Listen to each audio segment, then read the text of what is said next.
You ready for it, Mike? Well, hello. Welcome back, you guys. Welcome back to the Pencil to Pencil podcast, your favorite pandemic podcast, brought to you by the letter world. L.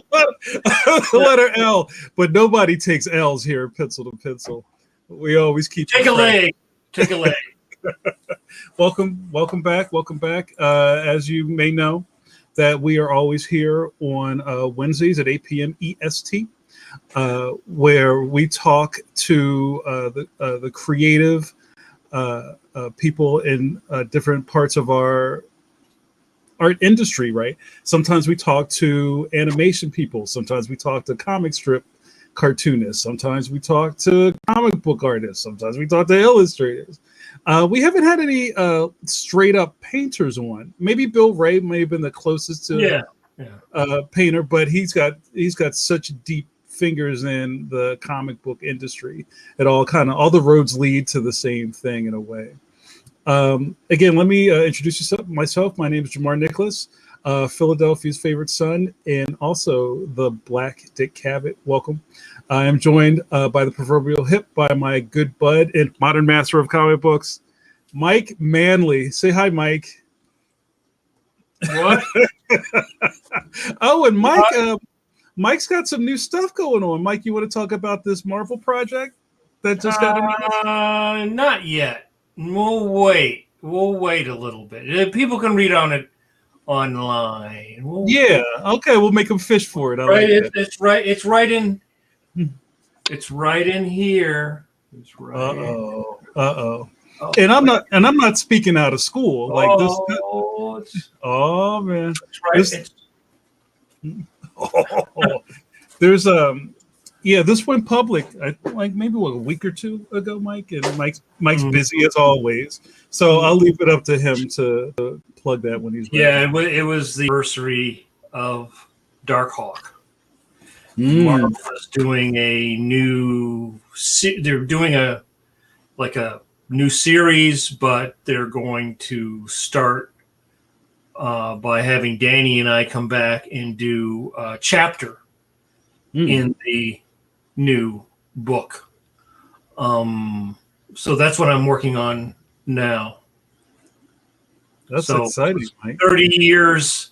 30 years, and then this week I was starting to draw Darkhawk just like I did 30 years ago. So it's fun. Yeah, it's fun to go back. It's interesting to get. A lot of people are very excited. Been getting a lot of kudos and a lot of real positive feedback. It's funny because I feel people are way more excited about it now than when I was drawing the book. And maybe that's because the internet, and you get like really direct. Yes. People would write in. Sometimes I would get letters. They would send me letters. People would write in, but at that time, that was the last time, I think, the last age of the true comic book fan and collector. The kids who would go to the store, go to a convention with their list of books that they wanted to complete, their shopping list, And in fact, I just did a podcast with Jacked Kirby guys. E.D. Kirby, right? Right, yeah. I just did a podcast with them last week that just went live today. They were fans of Darkhawk back in the day. And so it's interesting because all those fans all have gray on their chin now. But that was the last generation of guys, of collectors to come in who really followed along. And Marvel was doing, I think, something smart at that time where they were throwing a lot of stuff against the wall. So, you could start off on a new series, get into it. Sleepwalker, Brett was doing Sleepwalker. I was doing Darkhawk. There was Speedball. There was a lot of characters, and some stayed and some didn't. But Darkhawk, people have been asking me for decades, literally, if I'm ever going to go back and do a Darkhawk story. And to be honest, when I left the book and I went to DC, I never looked back. I never looked back. I never looked to see what anybody was doing. I sort of said to myself, I don't want to know. It's an odd thing because you create it, but you don't own it. Right. So like you quote unquote create this thing, but they own 99.9%. So if you were like really heavily and emotionally involved in this thing, and then you started seeing people do something that you didn't like, you'd be like, no, man, they're messing it up. So I just decided, it was the same thing with Batman. When I left Batman, I didn't want to look at it. I just I wanted to move on,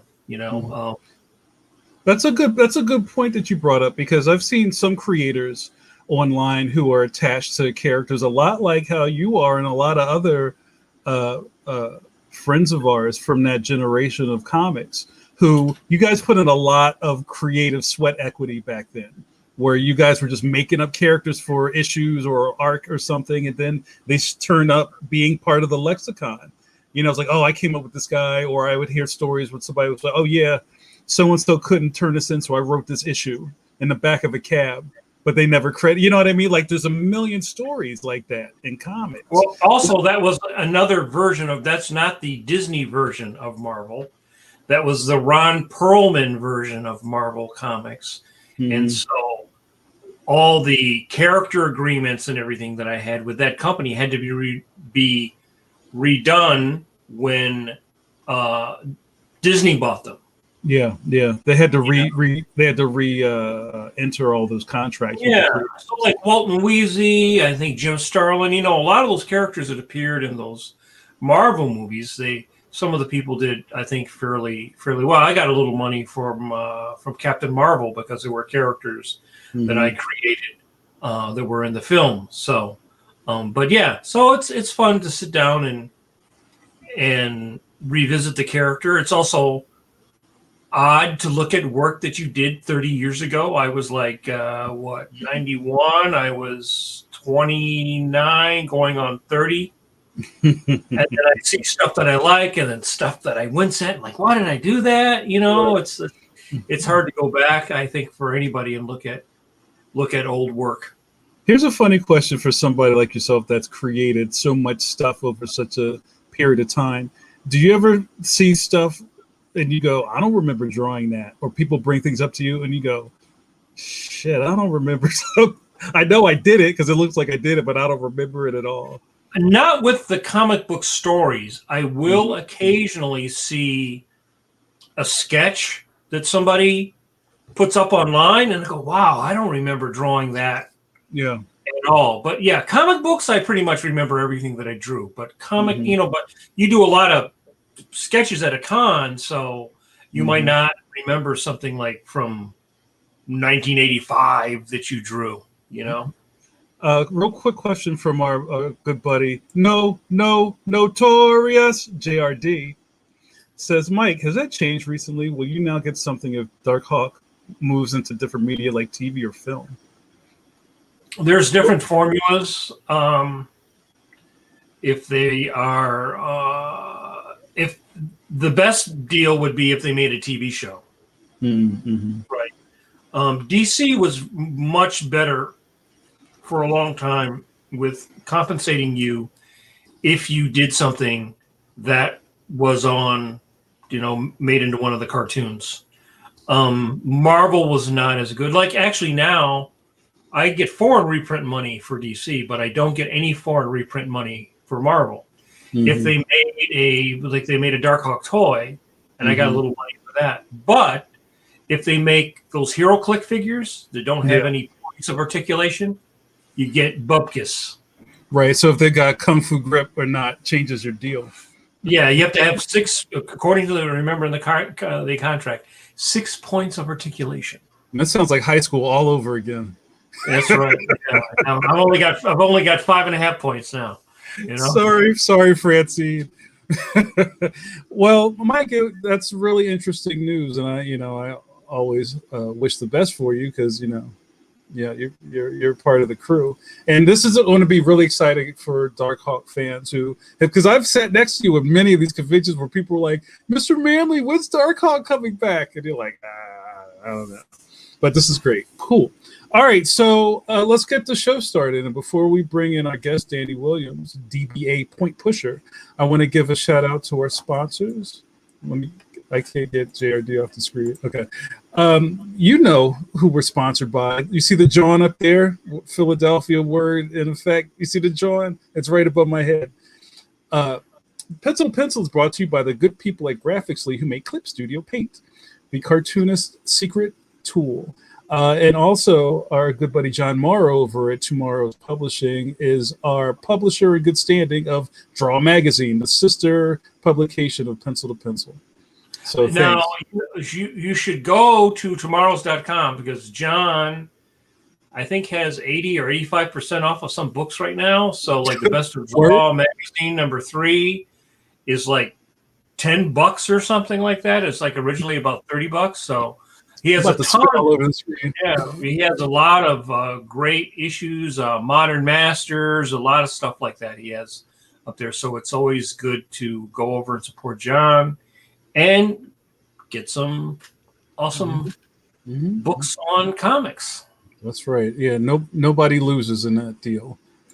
All right, cool. All right, so I'm very excited to bring in our guest, Mike. As I said earlier in the show, about all the different types of creatives we've had on the show. We've had on directors and cartoonists and illustrators and painters and things like that. But we haven't really delved deep into the kind of digital 3D aspect of gaming and animation. We've had a couple people who've touched on that, on some kind of like traditional cartoonists who do a lot of 3D work or they do digital work. But we have a very special person in the green room, Danny Williams, also known as Point Pusher, who a lot of the things he does have names that I've never really heard of or am not that familiar with, like being a look dev. One of the newest things that Danny's doing, he's a look dev at Netflix Animation, and I'm sure a lot of people would like to hear about that. He's also a teacher. He's also somebody who gives freely of his knowledge on the internet, and he also has maybe a couple of war stories. So if you're new to the channel and you're new to the podcast, what happens is we're live right now, and if you're watching live, feel free to drop a question into the chat. And if it fits into what we're talking about, I'll put it on the screen. All right, so let's bring him in. Danny Williams. Hey, Danny. Hey, thank you for having me. Oh, no problem. I wanted to chew up some time, so, I wouldn't want to put you on the spot too hard. Thank you. Welcome to the show, man. So from what we were talking about a little bit before we went on air, that you're kind of sort of familiar with the show, right? With the podcast. That's great, because sometimes we have people I have to kind of give the elevator pitch while they're in the green room, like, okay, this is what's going to happen. Just look straight ahead, don't blink. But it's good when we have some guests on who kind of know how the flow of this works. So I took it upon myself, Danny, to look up what a look dev was. So I put it on the look dev artist, Mike Manley, is a look develop. That role defines the look of computer-generated creatures or objects to ensure all the art in the film or TV program is consistent. You see that E on the end? I didn't write that. So does that kind of like land the plane there, Danny? You want to kind of explain what you're doing at Netflix for us? Sure. As much as I can. I'm not sure how much I can say, but we don't want you to break any NDAs, but just no, it's all right. So I'm currently working at Netflix Animation, and they've got a bunch of projects coming up, TV projects, film projects, all kinds of stuff. And look dev artists, it's exactly that. You're sort of scouting ahead and trying to find the look of a thing. So that when production starts, all of the people in charge at the sort of high level creative, they, feel good about what the thing can look like. So it's like a small army that goes in and figures out the look of something before they bring the big production army. So yeah. So is it sort of like making a style board in a way? Like you're going to style a show? Say we want it to be cell shaded, or we want it to be, whatever. Exactly. Like the people making those creative calls most of the time either don't have the time or the knowledge of sort of the current suite of tools to execute it fully, but they know what they want.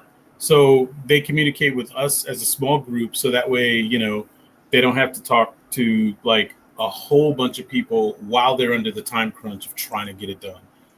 So it's exactly like that. Like when I first started, we used to get these giant packets that were style guides for whatever film, we were on, as a production artist. And those have been gone for a number of years. Like just nobody does them anymore, Sad.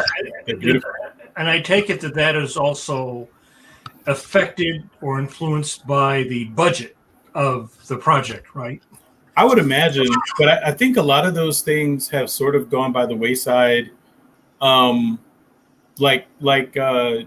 think back particularly to like the first couple of films I worked on, and like I still have them around here somewhere, but just giant style guides that were just like sort of these binder clipped, sort of big, oddly formatted, really long paper printouts, mountains like this, not like this, trees like this, not like this. Right. I think.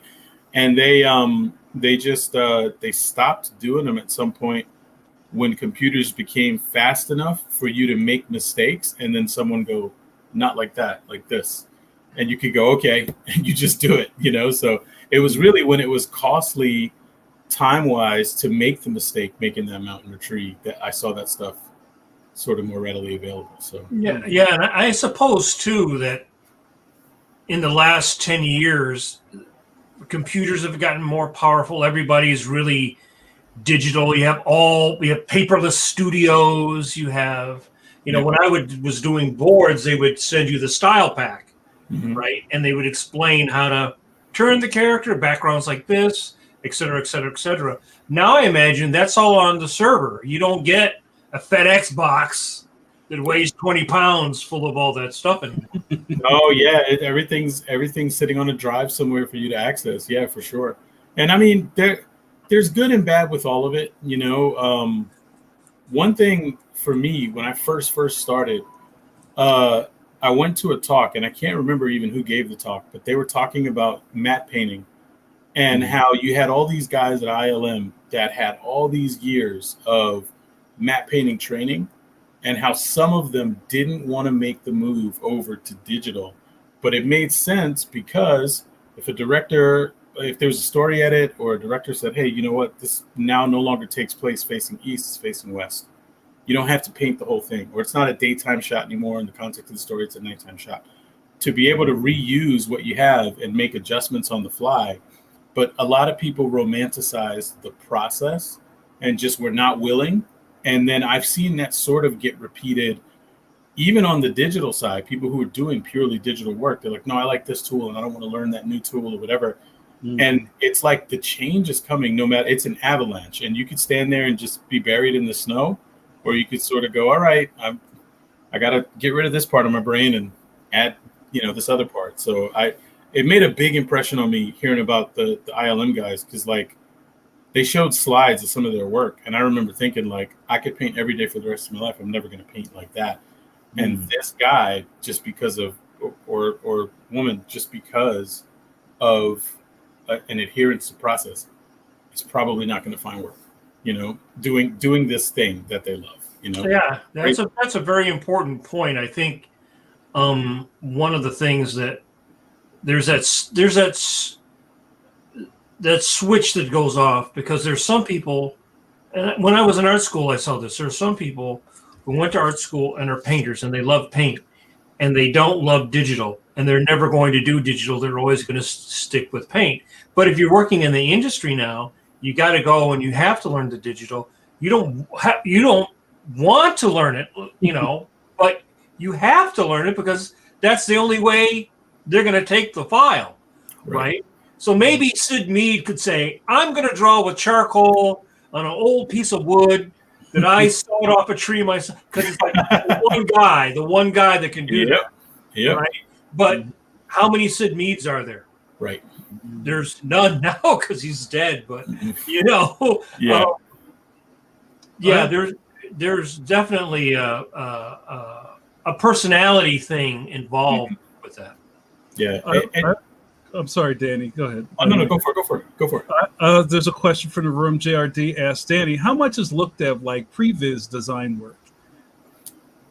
It depends on the project, right? So sometimes, and this is a big part of something I was about to say in response to what Mike said. If you're flexible mentally, right? So it's sort of like I can't remember, maybe it was like an old Joe Rogan podcast or something like that back when I used to listen to that stuff.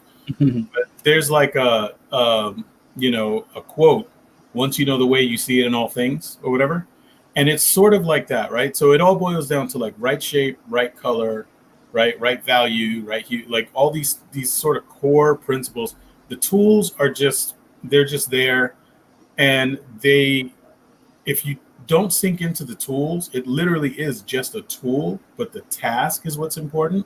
Then it opens you up to so much more. So like on some projects, right, someone might come and say, hey, we've just got a napkin sketch and some rough ideas and maybe a mood board, and you have to be flexible on those projects to try a bunch of stuff and see what sticks. And other projects go, no, we've been sitting on these designs for a couple of years and we just need to prove that they work in 3D. Can you make a maquette of this? Right. And it's like, okay, cool. Then now how do I execute that in the round without losing the spirit of that? So it can vary, in terms of how much artistic input you have from project to project. Sometimes it's straight up execution of an idea that already exists, but sometimes it's, in all cases, hopefully you're bringing a little thing to it that maybe even they didn't know that they wanted. Even just the way characters pose or the way a character is sort of the situation they find themselves in, a thought you can put in their expression, then, that'll be a thing sometimes that they go, oh yeah, wow, that's good. We'll keep that. And sometimes you try a thing and they go, that's not the thing that's in my mind. The thing that's in my mind is what's correct. So when you started, you were, I gather, more of a 2D person, and now you have to, I am assuming, have to know 3D stuff, some 3D stuff, because you're also interfacing with 3D artists, or you're taking 2D ideas, and like you said, seeing if like, if we turn this guy around, does this monster around, does it look good from this angle, or can we design it to look good from this angle on the budget of the show that we have, kind of a thing? Yeah, and that's like an extension of that same idea, right? I have friends that are like, oh, I'm only a 3D person or I'm only a 2D person. And I try to think of it in terms of, like, for me, I love to draw, I love to paint. I also like to sculpt, I also like to model. So there's certainly limits, right, to each thing that I can do. Like, I know people who paint way better than me. I know people who sculpt way better than me. But at the same time, if I can get an idea across, because really so much of it is just communicating the idea clearly, right? In a lot of cases, if you're working with another external partner, you're providing something that they're going to need to build a show around. So if it makes sense to do that in 2D, do it in 2D. If it makes sense to do that in 3D. When I first started, I was just a chronic doodler that fumbled into a computer graphics lab for a couple of semesters after I saw Toy Story. And I was just like, oh my God, I really need to learn how to do this. And then fell into a position at Blue Sky where they offered me an entry-level job. And I had a choice, like, all right, I could go back to school where I was already on academic probation because I loved this stuff so much that I was just doing this. And I was letting everything else sort of just languish. So I was going to get kicked out anyway, 100%. Because I wasn't going to stop. I was in the graphics lab till like 3 a.m. every night. My girlfriend at the time was like, just like popping by and like that. She would hang out at the computer next to me. And that's how we would get our like chat time in during the day. And then a friend of mine was getting promoted at Blue Sky and I ended up going to visit. And I think I just was like a puppy dog.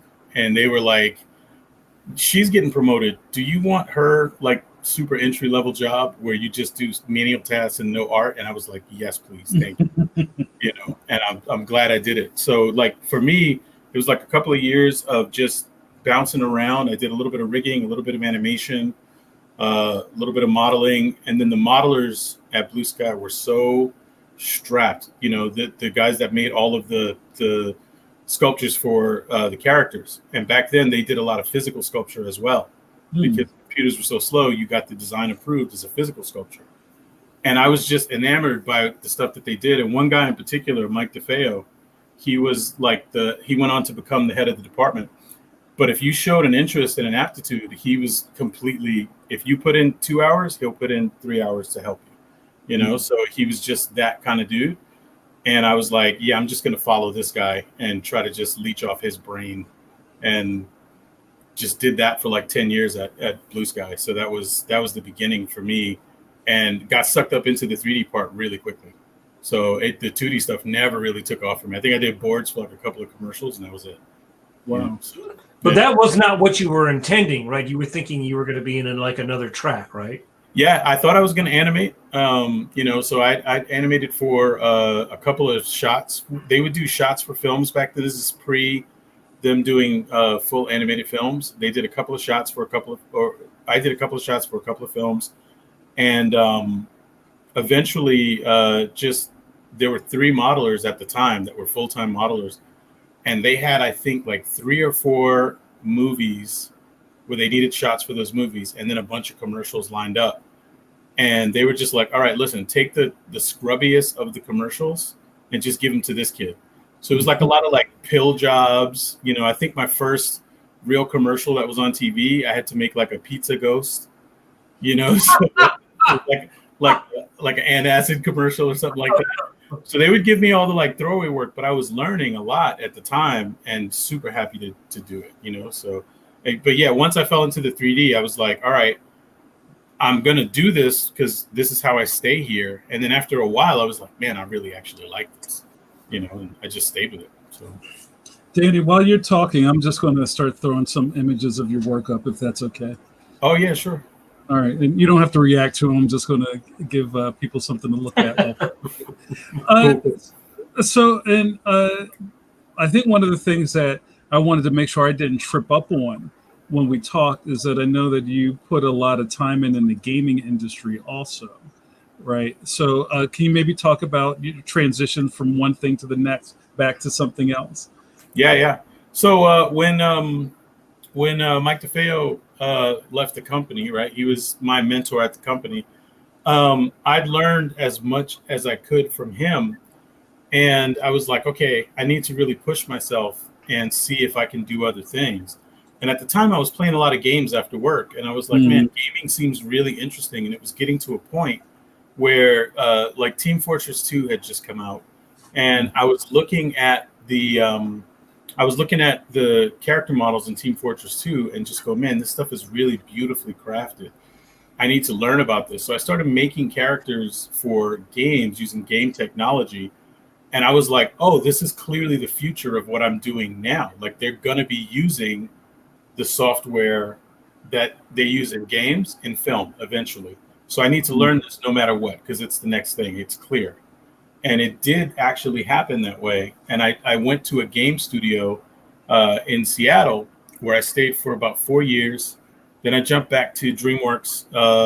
So I did film again for another 4 years, and then jumped back to games again in upstate New York, where I am now, at Vicarious Visions. They are an Activision company that just became part of Blizzard. Congratulations to all those guys. So I know that they're like super happy. And then I did a quick 1 year stint back at DreamWorks, and then now I'm back at Netflix. So, or at Netflix for the first time. So the game stuff,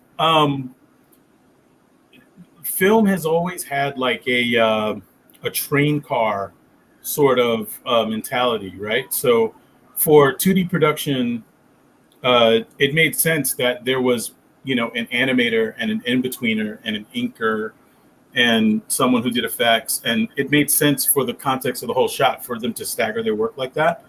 And when animation went CG, it made sense to adopt that.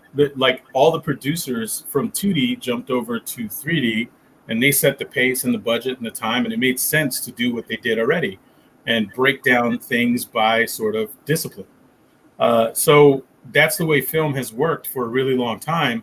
For a full character, I might make the model, Jamar, you might make the textures, Mike, you might rig it, someone else is going to animate it. But before you see the full character come to life, it's got to get touched by a bunch of different people. And it's going to take 6 months before you see it all, because everyone needs to, your work is dependent on my work being done. And when my work is almost done, I show it to you, you try some stuff and go, hey, what if you did this? And there's a little back and forth. And then you'd go through the same thing with the animators. You give them a rig that you think is going to work for them, and then they start to try to make it perform and go, hey, what if we did this? Some of those changes kick all the way back to me making the model, right? So it's a really expensive sort of proposition. The whole time, like Mike said earlier, computers are getting faster and faster and faster. And in games, they don't have any of that. In games, you're responsible for the look of the whole character. But the look of the character in games was never the same level of fidelity as it was in animated films, right? So you could do more in games, but the ask was way lower. And then as things got faster and faster, the ask in games became higher and higher, to the point now where you have like a look dev artist like myself in film that's really using mostly a games pipeline. So my time in games served me well, because you're responsible for the whole look of the character. The job that I have now, right? So, and the technologies have converged. They used to use all different programs, so you couldn't jump back and forth. But there's a handful of programs now that get used by both giant entertainment industries, which is great for people like me, because it means you can jump if you need to. You know? Yeah. That's something that really started probably 15, 20 years ago. It's also very different from when I was in school the first time in my early 20s, because you didn't have professional level software like a camera and things like that required you to have a lot of money if you're going to shoot stuff on film, and you had to know how to, to run the camera. When I started teaching at UArts in Philly, like in 2008, the students are using the same program that you are using, or any professional is using. So right from the beginning as a student, you start using professional level applications, software. And it does seem like, you're right, that there was like, well, this person's using Mudbox, this person's using something else, this person's using this other thing. And you're sort of having at some point, I guess like Pixar would write its own software that incorporated aspects of all these different things, because it probably made it go faster if everybody could just use the same program.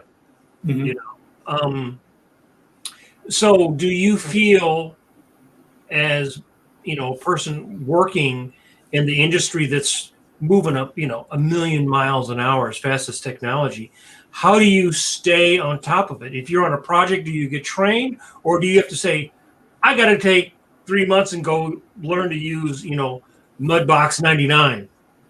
Yeah, I think for me, it's focusing on the task and not the tool. So there's a few basic operations that you need to understand, like to take a cube and just turn that cube into a full character. And if you understand how to do those few basic operations in one program, literally, I mean, we have such a vast library of information. You really don't even need training most of the time. You can look. So if you have a cube, you can take one side of it and extrude it, and that gives you a longer edge to that cube, right? And if you don't know how to do that, you can go ahead and say, hey, if I don't know how to do it in Blender, but I know how to do it in Maya, I can look up extrude Blender. And if you understand those 5 core things you need to know, you can learn how to do all of those other things in any package these days. And they're really all trying not to cannibalize one another, but to like grow their user base. And a simple strategy they all seem to be keying in on is just that. Like, hey, how can I take what they call this tool in this other popular program and put that here and call it the same thing and give it about the same usage? So they're becoming kind of ubiquitous. It's there's some tools where it just boils down to even the look and the responsiveness while you're working. And it's like, man, that's the one that I want to use because it's fastest and it does the extrude, 10% faster than this other program. And it looks totally real and touchable right away. So I want to use that, and it's like, that's sort of but in terms of like how to learn all this stuff, I think really just being willing to let go of the other program and not be. So I mentioned before the artists that I was working with before, there's some of them, from the Blue Sky days that were like only like physical maquette sculptors, right? And they ended up phasing out some of them because they didn't want to get into the computer.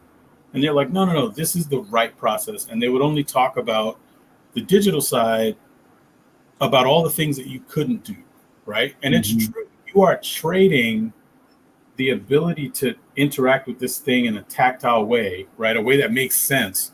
You're trading that for the ability to edit, right? Just cut, copy, and paste. That's it. That's the only advantage the computer ever really has, the ability to edit and like store different versions and try a thing. And it's very low cost to try it relative to if I get the eye wrong on a physical sculpture and have to cut away a whole bunch of clay, it's costly, right? Time-wise. So that's really all, the only advantage the computer gives you. But if you understand how to address the contour of a shape, transitioning from one side to another side to another side in a pleasing way that's going to lead your eye, if that's the nugget to hold on to, not the tools that you use to do it. Right. Yeah. So, Danny, I have a couple questions from the room. Everybody is very intrigued, and again, I'm so happy that you came on. So our new friend Minty already has a stack of questions. So we'll start here. Do you need to know how to draw to digital sculpt? Well, I just want to say Minty is a bully. Oh no! Should I ban him? Should I ban him from the? No, because then he's just gonna give me wedgies and noogies. So. No, Minty is also he's a fellow artist at Netflix doing the same kind of work that I'm doing. But he's a tremendous artist. So yeah, look him up if you haven't seen his work. That's a great question. Yeah, so I think you do need both because you don't want to be caught completely flat-footed. Do you need to draw to the level of like how you guys draw to do this kind of job? It's not required, but it's great if you can. So, but if you can draw in a way that communicates an idea effectively enough, right, then your drawing is useful. If you can't draw enough to communicate an idea, if your dexterity with your hand and sort of being able to get a thought out with your wrist is not high enough, then you probably shouldn't contribute in that way in this job. But if you can, and the opportunity arises, you should, right? Same thing with digital sculpting. Digital sculpting is great, but again, it's just sculpting. It's not really, the digital part is just, it just means every time I see digital, I just think edit. You can edit it. But if you don't know, if you don't understand the principles of sculpture, ZBrush won't help you, right? Mudbox won't help you. If you understand some sculptural principles, then those tools can be powerful in your hands. So learn to sculpt. And when I say sculpt, I just mean build up form and take away form in a way that communicates effectively in the round. Learn that part, whether you do it with clay or mud or a digital tool. And if you can do that, you can take that knowledge and transfer it to any other tool. Because they're made, ZBrush has tools that are made to emulate the way clay works. So, right. Yeah. Yeah. Well, we had Chris Bailey on, and he was talking about how if you draw well, when you're animating a 3D model character, you will know how to pose it. You'll feel the pose. And I've also heard some interviews with guys who were working at Pixar, and they said that, you know, they can get a performance with the 3D figure that their traditional drawing skills were not high enough to give them, but they can get that performance by tweaking, you know, that that model, because they're not having to worry about having to draw the mouth. They're worrying about making the mouth act. Right.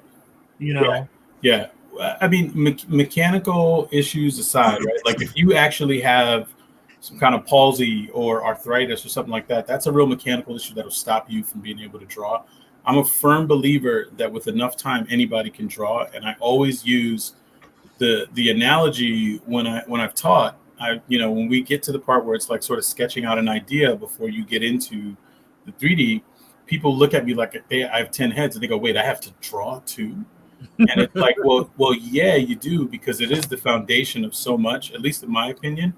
But the thing about it is, if I told you to draw a motorcycle just out of your head, you maybe wouldn't be able to do it. And a lot of people, if I said, "Hey, can you do that?"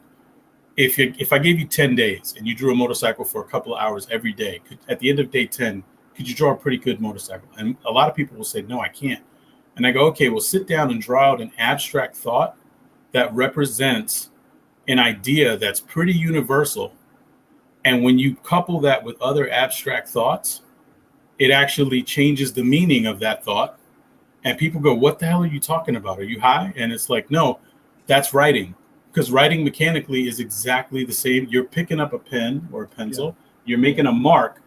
What is A? A is just a thing. And when you put it in the context with other letters, it could say something glorious or say something evil or say something whatever. But we're expected to learn to do that. So you do it. If you were expected to learn how to draw a motorcycle, or you were ostracized by the time you were an adult, everybody would know how to draw a motorcycle. It's not outside of the realm of possibility. Most people just aren't interested enough to do it, and we're just weirdos, right? So that's okay, you know. I have another question from Minty. Then I have a question from somebody who is not Minty. So has there been a great difference that you've noticed moving from games to viz development modeling? What's the most rewarding aspect from each? That's a good question. I have 3 kids, and being able to make sure they have a roof over their head is the most rewarding aspect of each. That's the totally honest answer. But outside of that, there's rewarding things about each one. So, like, for example, I came from production modeling first before I did any kind of advanced like look development, like pre-production work. And in production modeling, the metric for success is you make a model, you give it to the rigger, they're able to rig it, and they give it to the animator, and it never comes back to you. So if you execute it one time flawlessly, you did a great job, right? Because everything else is sort of an unexpected hiccup in the process. In visual development, it's more like, hey, you try a thing. You start with a blank slate, and you're trying a thing, and you might try 20 things depending on the mentality of the other people who are making creative choices. And you might get, out of those 20 things, you might get 19 thumb down, right? Like, just no, we don't want that. But you're clearing the board of choices and narrowing down, which is really your ultimate goal in visual development, until you narrow it enough to go, okay, this is the set of choices that makes sense. So 2 very different metrics for success. Games is the best of both worlds, in my opinion, because like day one, if I drop into a game, day one, I can drop my character, I can block out a sculpture in ZBrush and drop that character into game and run around as that character and see it fully contextualized in the world, moving in and out of lighting, and everything makes sense.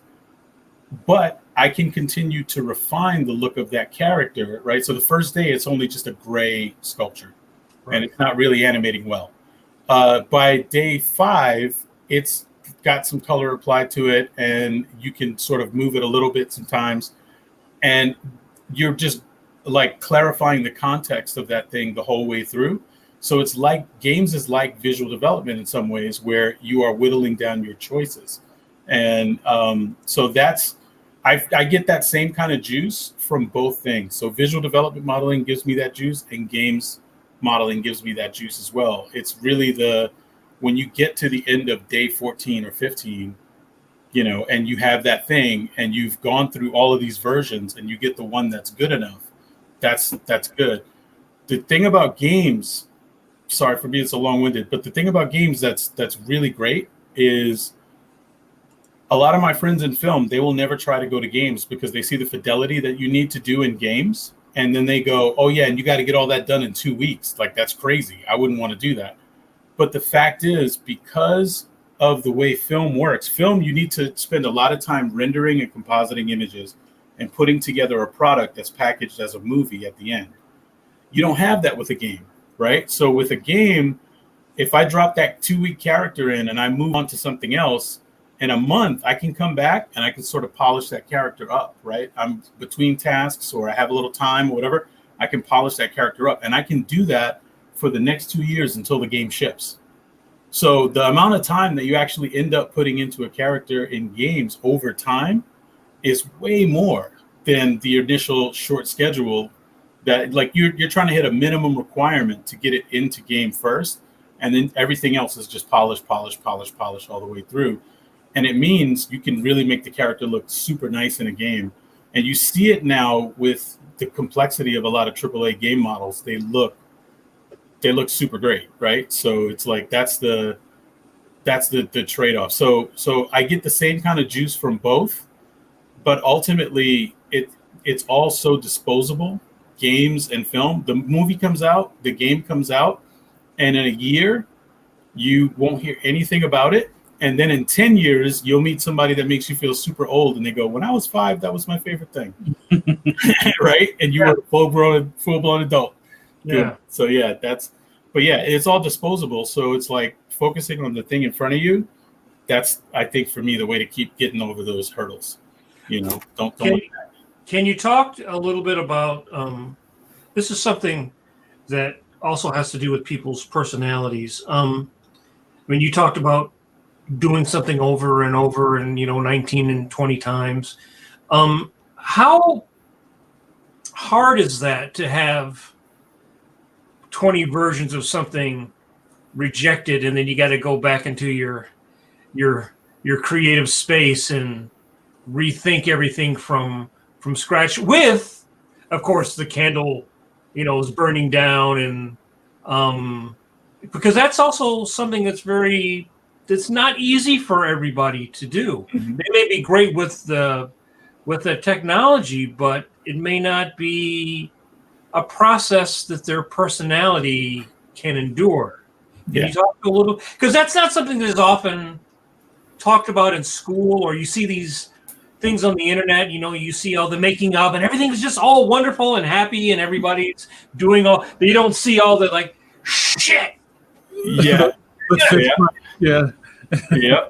Yeah. So much of that is your mentality, right? So like I was saying before, a modeler's mentality is, if I throw it over the wall and it never comes back, that's success. And if you have that mentality, you should be in a job that's technically closer to the hand than to the brain, where you're like doing more of a craftsman job, because then you're really polishing that thing off and trying to make it technically perfect, and then you pass it off, and that's great.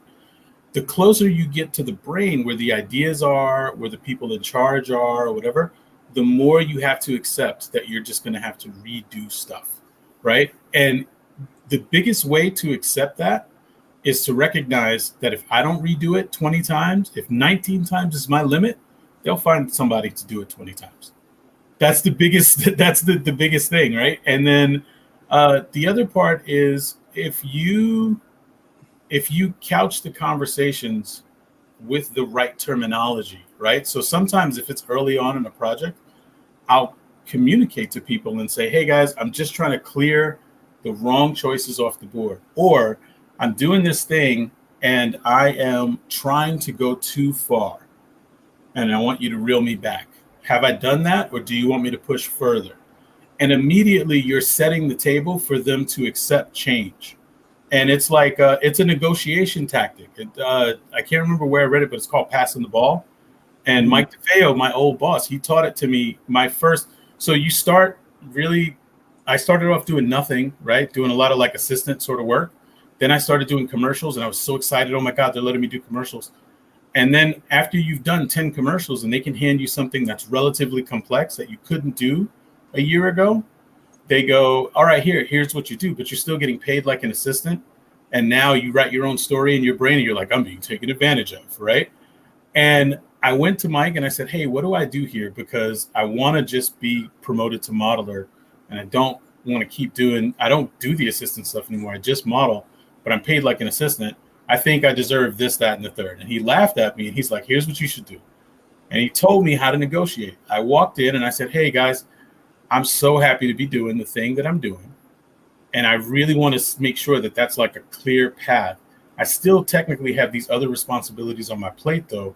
What do I need to do to remove those off the board so that I can keep doing this? And it's the same as me going, hey, I want to do this. I don't want to do this. But the way you word it is so important. And you're asking for help. And everybody wants to feel like a hero. So they help you. And they go, oh, you know what? Here's what you need to do. And then before you know it, you're promoted. Before that, I was just walking around grousing in my own head, sort of thing. Same idea when you have to redo stuff a whole bunch of times. You accept first you have to redo it. Then you walk into the meeting and say, hey, here's where I'm at. I'm anticipating that, I'll get some notes and I have to do this, this, and the third. Here's my intention. What do you guys think? And then you sit back and you shut up and you let them tell you. And it might be strong medicine. They might go, hey, you do a complete 180 on this. But they're going to have that note no matter what. And it's better to get that note early. So just go ahead and take the note and then go do it. But they know right up front and they'll tell you straight up like, oh, well, actually, we were hoping that this was going to be done. And then there's an issue, right? If it's not, but that's rare. If you are communicating effectively all the way through, you're good, right? So set yourself up to be willing to redo it, then set them up to be willing to redo it, and then just redo it if you need to. So communication, yeah, is an essential skill in this business, and it's ironic because that's usually not a skill that people teach you in art school. Yeah, my last actually the job before last at Vicarious Visions, they did a lot of like training for people, and there's so much stuff in those bits of training. I'm sure a lot of it is sort of common across a whole bunch of different places, but some of the training is like, don't write your own story in your head, right? Don't assume that you know the motives of the people asking you to do this, that, or the third. They might have a million things going in their head. And when they say, hey, can you redo this or try this or whatever, you can't just go, that's because they don't like me or they don't like my style or they make bad choices or they do whatever. Really just try to, as much as you humanly can, push that out of your mind and focus on the work, right? And then the other part was when you're dealing with people, try to deal with them in the way that you want to be dealt with. And you're only responsible for your own behavior. And like when I first started, I was super rough around the edges. I was just a little kid from the Bronx that just talked a lot of shit. Sorry if I'm not supposed to curse. That talked a lot of garbage. And then wasn't really internally confident about his skills at all. So every time there was a problem with the work, oh, this person doesn't know what they're doing. Oh, this person doesn't know. And then as you get older, you learn, like, I can't walk into a meeting and show a thing to a whole bunch of creative people who have been shielded from this thing and then expect that every time I walk in, other creative people are not going to look and go, hey, I've got an idea, right? So that's how it is. So if you show stuff and they have an idea, a big part of that is you being flexible. So if I work my way into a corner where to rework any part of this is so difficult, I've done that to myself. Mm-hmm. I can't expect to show it to them and they don't have any notes. I did that. So if I'm flexible and I work in a way, I take advantage of the computer. I save multiple copies of my files as I go. I save different stages. If there's a few different versions I want to pitch, I can show that. But at the end of it, I have to be responsible for being flexible enough to make the changes they need. If I don't do that, I failed me. It's not that they don't make good choices, right? So yeah, the sooner you get rid of that mentality, the better. And I would also assume that if you go in and, man, I don't think this thing I did is so hot. They'll pick right up on that, right? Absolutely. Yeah, there is it's just like storyboard artists, right? There's a salesmanship aspect to it. At the end of the day, there's got to be enough meat on the bone to get the thing over the line. It's got to like be enough. You can't just walk in and schmooze your way into an approval and expect that that's always going to work. That doesn't happen. So the work has to be there. But yeah, if you walk in sort of kicking the ground like, hey guys, I did this really crappy thing and I just want to hear what you think about it, right? They're going to treat you like that. So yeah, you can't do that. I have a couple of new ones in here. JRD asks, or he posits, I only do 2D work, so my digital art is all stylus based. Digital art and modeling used to be done with coding. Is there a split between the two now, or is it all stylus driven? So maybe this is a place, Danny, where you can maybe talk about your rig and kind of how you do your daily business. Yeah, sure. Thank sure. Yeah. So I'll start by saying I don't know much about the technical side of anything. Like a lot of artists that use a computer, my family all assumes that I'm the computer guy.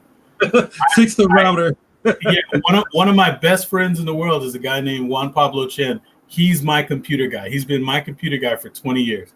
When I need to know something about a computer, oh, hey, there he is. When I need to know something about a computer, that's who I talk to, right? So like he's one of my best friends in the world, and I will always ask him. That said, I do have to embrace a little bit of like sort of technical stuff because you have to overcome technical hurdles. But 99% of what I'm concerned with is art-based. And I use this more than anything, right? So yeah, you can do all of your modeling work with this, you know, or the mouse if you're comfortable with using the mouse. So it's not like I have to go to line 10, make character. Like I don't have to do any of that, right? Like so, right. Yeah, you don't have to do any coding at all. So it's not like the Matrix where you're like watching all the stuff. I gotta fix this one, and you know. No, if it was like that, I couldn't do it. Like I don't know. I don't know that I would have the patience to stick with it, you know. And it's like, you know. Let me bring this outside of the tech talk for a second.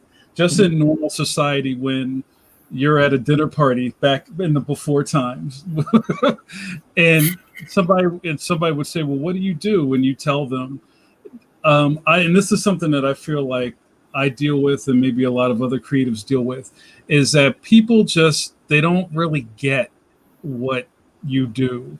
So I think to the layman, when you say, well, I work at a movie thing or I do games or something, is that you sit at a terminal and press the art button, right? And the art comes out of the chute underneath your desk. Yeah. Right. So go ahead. No, if I'm in a social setting and I want to be interactive with people, right? So it's like I want the group is cool and I want to be in that group or whatever, then I'll just do what they're going to do anyway, right? If you have a person who's a banker or whatever, if you work at an animation studio, they'll call you an animator no matter what. So you just say, yeah, I work in animation, and you just leave it at that, right? Mm-hmm. And then if they want more specifics, maybe I'll say something like, yeah, I sculpt the characters for films, whatever. And then that's enough. If I don't want to engage with the people, and I've been in situations like that, like if I'm at an event like with my wife or something like that, and it's like, I just want to be quiet and stay in the corner and not get in the way of all these doctors and nurses or whatever, I will sit back, right? And if someone asks me what I do or whatever, I'll just say, oh, I work at such and such place. Like I'll just say that whatever the highest level name of it is, and then I just leave it at that. Oh, what do you do there or whatever? And it's like, try not to get fired, and then just, ha ha ha, move on. That's it. Yeah, exactly. We don't have to worry about that anymore because there's no more going out. So right. It's a moot question. Yeah. So how does that work with Netflix now? I mean, are you guys Zooming every day? How does this all? Yeah, and you know what? Again, I think there's efficiencies here. I have friends who are social butterflies that were like, oh God, I need to be back in the studio. I need to be around other people. And I think what we found now is like I have friends in different time zones, different places, different parts of the world. And it's like, while I'm working during the day, we can be on a call talking to one another. And we couldn't do that before because we were both in brick and mortar buildings doing stuff. And it's like, you can actually be, in terms of just communication, you can be more social than you were before. Mhm. I like work from home a lot. I like the focus. I like being able to like stop and go play a video game with my kid for a little while and then come back and make up the time later, or help with homework or make breakfast or whatever. Yeah. But then if I could have all of this, but still be able to call people up and go, yo, Donovan, let's go get a coffee, or let's go meet up and eat lunch or whatever, this would be perfect for me. I would love this. So Mhm. yeah, I'm cool with it. I have no problems. I like the level of focus. You know? It's a lot like cartoonist world, right? Where that's kind of like this the stay at homes of us all who kind of have this kind of lifestyle. But as you know explicitly well, Danny, that the hours are pretty crazy. Mhm. You know? So just even the jobs that we all do are not structured like a 9 to 5. Yeah. Like an 8-hour day is like you kind of like farting off the half of the day. Yeah. You know what I mean? Worked 8 hours, you would feel like, oh man, I didn't really do much today. Yeah, let me get a coffee. Yeah, like Yeah, exactly. it's generally 12 hours or more, Yeah. or close to that. So go ahead. No, I was gonna say, and like when I was in Southern California, the Animation Union, they had this guy. I just called him the Union Ghoul because I didn't know his name. He was just this very tall, like if you've ever seen the old Addams Family, he looked like sort of like Lurch. And like the cubicle walls were just a little bit higher than my head. And all of a sudden there's this head that's towering above, and he just lean in. And at like 6:01, he's like, "Are you okay?"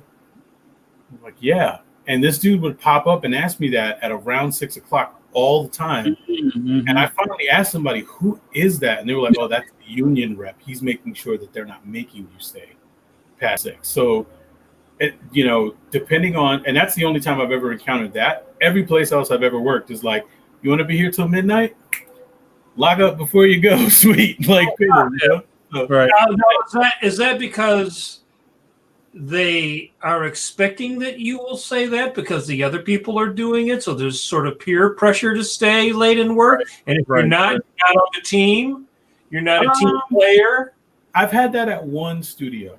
And actually 2 of the game studios I worked at, there was a mandatory crunch. So like twice I've been on teams where our work is mostly done, and we're only there to, like, if a bug fix comes up, or if that you're literally like sort of almost on call, but it's part of a known thing and it's part of your position that they say, "Hey, listen, everybody's on mandatory 10s or 12s or whatever." And you're just hanging out at the studio. But like most of these studios, there's, free beverages and ping pong, and, you can do personal work, or, take an online class or whatever. So a couple of times I've just been there for I feel like I can't leave. Right. But the time that I'm spending in that can't leave time was actually perfect because I'm doing all this other crap that I would like to do. And then when I go home, I don't have to touch my computer at all. And I'm like, "Honey, I'm home," right? And then you're there with the wife and kids, and it's great. Right. So it was like scheduled fun in a weird way. But if I had other things in my life that needed to pull me away from that, and I've known a couple of people who had that, then I guess it would be a big issue. But I'm lucky the times where that's happened, I haven't had that. But yeah, Netflix is I will say, for anybody trying to get into animation, give Netflix a look, because and this is not, I promise, this is not like rappers. They'll ask them, "What's your favorite album?" And they're like, my latest, right? So this is not that. This is not saying my latest job is my favorite job, but like I've just been so impressed with the way that they do stuff.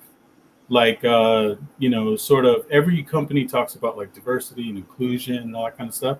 I've been there a couple of months now. There hasn't been a single meeting where I haven't seen a woman. There hasn't been a single meeting where I haven't seen people of color or older people or whatever. They're really, and like at every sort of level of hiring, it's there. And it's like the stuff they talk about, I see them doing. The stuff that the projects that are coming up, the people who are in charge of those projects, I see them doing the stuff that they talk about. And at most of the other companies I've worked for, I see them talking about the stuff, but I don't see it behind the scenes. Yeah. Right. And it's like, so if you are really serious about trying to get into animation, try to work your way into Netflix. I don't have any hiring power. So sure, you can reach out to me, but we'll just be friends. I can't help you. Yeah. Like, but yeah. It makes sense because if you're not doing that as a business, you're robbing yourself of the best of the talent that you have working for you. And therefore, you're not going to make money, which is what it's all about in the end. They got to make money. They got to get those films out. I mean, reading now about how Netflix is trying to take on Disney. And Disney is the most successful entertainment company in the history of the known universe. Yep. They're not going to go down. Just say, okay, tap out. Yeah, for sure. It's a weird thing. Like I don't know anything about the business models at the highest level, but like all of my friends and I have all been speculating for months now about like what's going to happen depending on the duration of COVID, right?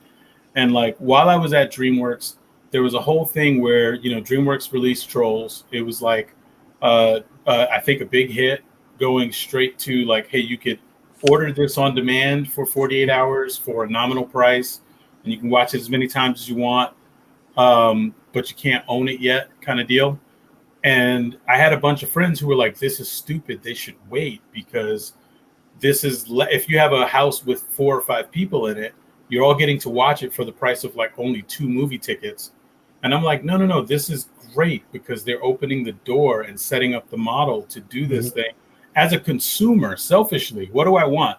I want a la carte TV, right? I don't want all of Netflix. I want Umbrella Academy and like 4 other things.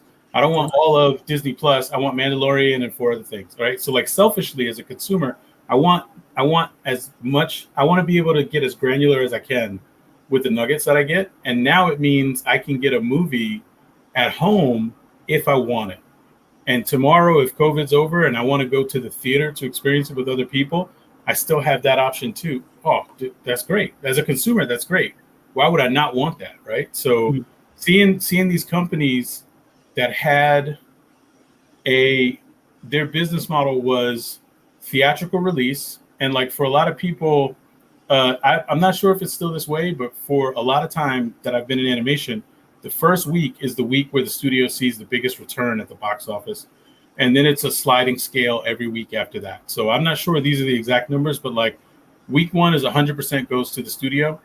Week 2 is 10% goes to the movie theater, 90% goes to the studio, then 80, then 70, then 60. And when you have really long movies like Avatar or one of the Star Wars movies or something, there's this real long sliding scale. And eventually the theater's making all the money by keeping this thing in all summer, right? In a theater.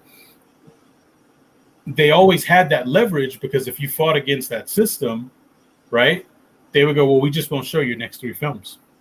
Right. And you have no way to make that. They don't have that leverage anymore. So like, I can't remember what theater it was. They rallied against DreamWorks releasing Trolls. And they were like, we're not releasing any Universal films anymore. And I don't think anyone anticipated at that time that this would still be going on now. And now, theaters have no leverage anymore to dictate the business model. So I think after this, movies are going to look different no matter what.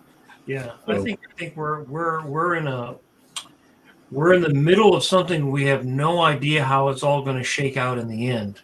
Yeah. Because if you go another year, which seems fairly likely, of smaller staffs and maybe COVID coming back, even if we all get the shot and we all are wearing masks, and there's going to be a spike or a new variant or something and people have to go home.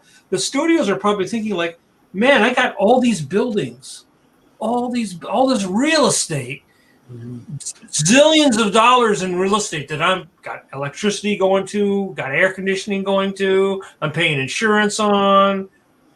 Why, when I can get people to work most of the people to work at home, we have the core people we need to come in. And I say that because that's kind of how comics has been. As technology creeped into comics, you as the worker, as the artist, as the writer, you had to pick up the cost of each. Oh, cost of having the fax machine, cost of having the computer, cost of having Photoshop, cost of having the new version of Photoshop, cost of having the digital tablet, cost of high-speed internet. I mean, when I started in 1985, I had a pencil and a sheet of paper, and that was it, right? Yeah. They would mail me the script, or I'd go in and I'd get the script. I'd go home. My main expense, frankly, was Xeroxing. Because Xeroxing 11 by 17 was like 25 cents a copy back in the day, right? You go to Kinko's or whatever. That was my main expense. But now what? Look at all this technology in my everybody's studio. An issue of Captain America, you got to have Photoshop, this, that, the other thing. You got to scan it in because they don't take your art anymore. You don't FedEx the art. So I'm assuming that just seems logical that you, as the creative in this business, will have to keep. Hey, you're paying your light bill, not DreamWorks. Right. Yeah, there's part of that. I mean, but realistically, I was always paying my light bill, right? I just wasn't using the lights as much, right? So, but if the choice is, hey, you know what? I don't want to pay this light. I don't want to have to pay this much in light bill. DreamWorks, either you pay it for me or I'm leaving. If they say ship off, now I can't pay my light bill, right? So it's like it's a pretty simple metric to me. But then I've noticed, and I have friends like at a bunch of different studios. A bunch of studios have recognized that part, and the studios, at least, they've given like a subsidy, where it's like, hey, you know what? Here's a one-time payout of this much money, and we understand that this is like a unexpected sort of hardship for everybody. Will they always do that? I don't know, but if they did, is it less expensive than? Because they're spending money for electricity no matter what, right? Whether it's their building or whether they pay us to do it. But what other expense besides that? Maybe the software, if you have to use their servers or whatever. But a lot of studios, like, you have a headless machine somewhere and you log into that machine and it's as though you were sitting at the studio, and all the software and all that stuff, it's there, right? So, I think for us, there's some ways to mitigate the cost, but it's going to be interesting to see how it all plays out. But honestly, these days with so many people, like you hear about stuff like people in food lines and stuff like that, I'm just thankful to have a gig, man. That's really the truth, So it's like, yeah, if it means I got to kick out a little bit more, but I can actually earn, I'm all right. Yeah, that's okay for now. Now, the other thing I wanted to touch on, because this is something that's because of where we are with the COVID, is globalization. And now, because we're working virtual, a lot of young people watch this podcast, and they all want to. I know several of them. Some very close. They're always applying to get jobs at Netflix. But you're also competing. I heard somebody the other day was saying, they're hiring people from Africa now. Yeah. So I know it's kind of opened up. So how does that affect you, and where do you see that going? Are you dealing with some of that? Are you? Yeah, worrying about that is like worrying about an earthquake. Like, it will happen at some point, right? And it's like, you just hope the building doesn't fall too hard on you, right? So the only part of that I have control over is how hard I work and how good I am and my rate of improvement against what I was a month ago, a year ago, or whatever. And if I keep busting my hump to actively get better, I think opportunities will continue to be there. And if it gets to a point where it's like, hey, outsourcing is taken over completely, in another part of the world, there's a population that's skilled that will work for like less money or whatever. That's just sort of the cost of doing business. If the business part dries up, I'm a hobbyist first, right? I'll go get a regular 9-to-5 somewhere. That's totally fine, right? I'll go work in a Marshall's or whatever. My wife thankfully has a real skill. She's a nurse, right? So it's like, for me, I'll just, I'll just live off of her. No, I mean, so for me, I'm like, I'll do a regular job, but like when young people ask like, what does it really take to make it or whatever, be a hobbyist first.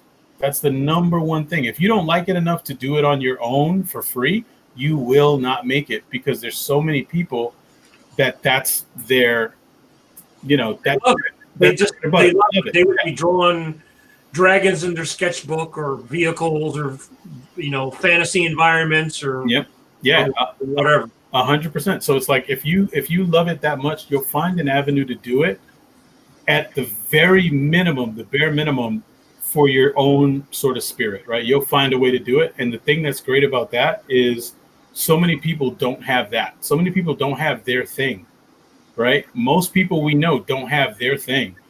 And it's like that guy is also working in Marshall. So while I'm folding pants and someone in Brazil or Africa or whatever took my job, I'm folding up these Levi's and I'm talking to that dude and he's just dead in the eyes because he's folding Levi's and he's not going to go home and draw or paint or sculpt.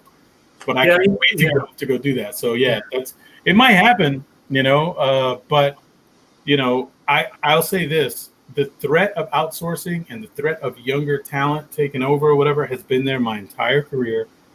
And what I've noticed is the number of commercials that need this kind of work, the number of films that need this kind of work, the number of television shows, and especially now with streaming, the number of outlets that require this kind of work has never gone down. It's always been a super incline. And now AR, VR, and with the programs sort of narrowing to 10 or so that you sort of need to know as a core, I think, yeah, man, if I'm not doing this, if Netflix tomorrow says, hey, we don't want you to do this anymore, and I can't find anything in animation or games the way that I have, there's other avenues that utilize these same skills, and I'll just try to fit into one of those, that's but I'm gonna try, Danny, I have two questions for you. The first question is, how you feeling? Good. You good? All right, I have to do the sanity check on you. Yeah.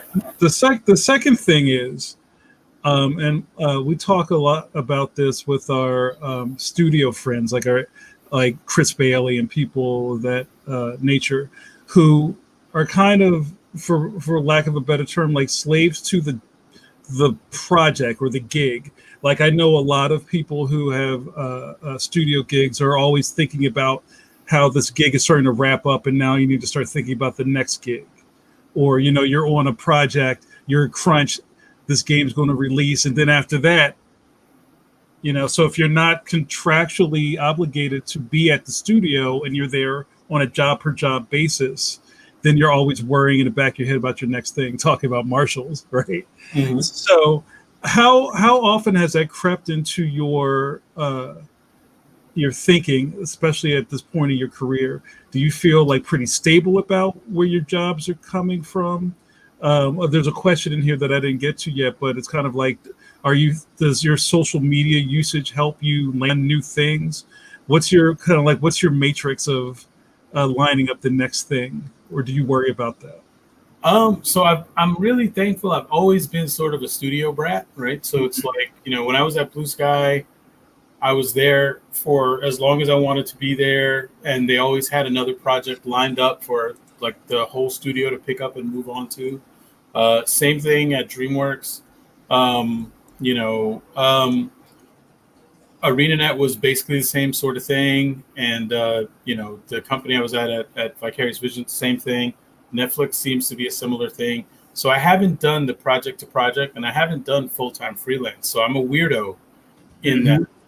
But at some point, I think around the time when I turned around 30, it dawned on me that like, hey, the contract that I have actually doesn't mean anything. And like in games, being on contract is a bad thing, because at the end of your date, it's likely that you're done.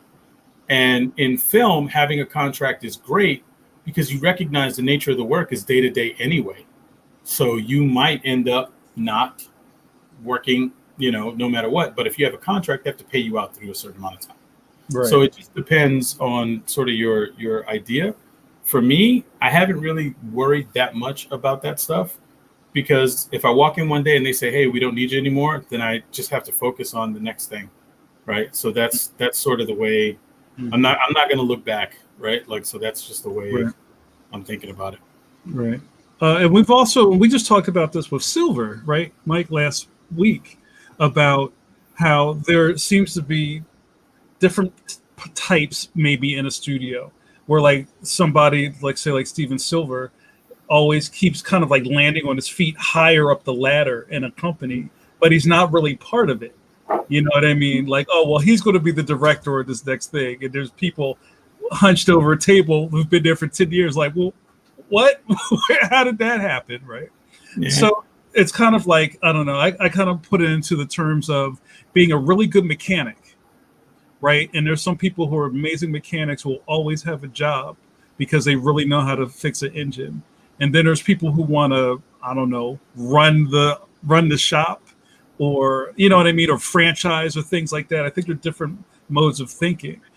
Yeah. So I wonder, how do you kind of come across people like that? Are you thinking about kind of rising up the ladder? Do you want to like lead something next, or like, I don't know, how does that mode of thinking? I'm not. I've done a couple of leadership things in Yeah. the past on films that were like a role on a film kind of deal, Yeah. and I didn't dig it so much, just because I like to do the work. But Yeah. at some point, a big part of your job becomes managing other people's happiness, and that's huge, right? So and to do the job, like, leadership is a skill, it's not a role. Yeah. So Yeah. often companies, they'll take somebody, they go, "Hey, you're really good at doing this. Be the leader of all the people that do this." And that's the Right. worst thing you could do from a company standpoint, because if that person's not into it, now you've put them in a position where they're not happy, and you've robbed yourself of the benefit of their output as a company, right? So it's like you're screwing everybody in that situation, but not out of malice. Like, the company thinks they're doing the right thing by making that person the leader. Right. So the smartest companies I've worked for, they've recognized that difference. And somebody could be a leader that has never actually done the job, as long as they have the humility to approach the position and say, "Hey, group of people that do this thing, I'm the leader of this group. I won't have all the answers. I'm going to come to you guys a lot because you do the thing. And then I'm going to be the person that makes you not have to worry about any of the extra stuff. You guys just do the thing." I've had managers like that. Gold. Like, great. Fantastic. When you get the guy that doesn't really want to do it, but they're really, really dope, and they're frustrated by not being able to do it, Right. it's a nightmare for everybody. So no, I'm not ready to do that. I like the work too much. Maybe one day, but not yet. I love that. I love that answer, because I think people get caught up in just, I don't know, the lovely smoke and haze of being the boss, right? But there's a cost to being the boss, right? And if you're not built like that, and I've also been in situations where somebody gets like leveled up from out of the crew, and now they're the boss, and that doesn't always work well with the people that didn't get that call. You know what I mean?